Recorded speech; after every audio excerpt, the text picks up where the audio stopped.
I think it's so important to talk about what's going on here. This removal of bike lanes from the city of Toronto is absurd. It's not what a provincial government should be doing.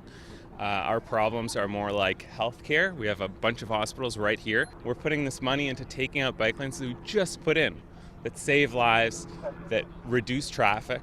The government knows this. They have documentation of it, and they're ignoring it. A lot of people using bicycles, electric bikes, scooters, especially for delivery people. They're going to be forced out onto the road. I used to ride my bike in Toronto in the 80s and 90s when there were no bike lanes and it was dangerous as hell. So how are drivers going to feel when the traffic doesn't slow down and they start knocking down bicyclists?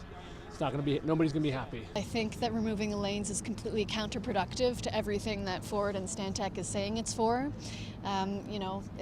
We want a green Toronto, we want a safe Toronto, and that's not going to be the case if we're taking out important infrastructure that costs more to remove than it did to put in. Whenever I go out to see her, I ride my bike.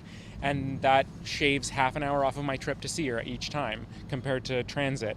And it saves me a lot of money on Uber, which is time I would have to spend working to make up for it. So bikes help us see each other. We are going to keep protesting. As the situation develops, we're going to find the most effective means of nonviolent protest that we can to keep the pressure on Ford and keep the pressure on Stantec, and make it clear that we are not just going to sit in apathy and that we are going to keep working towards a greener, better Toronto, and we're not going to let them walk all over us.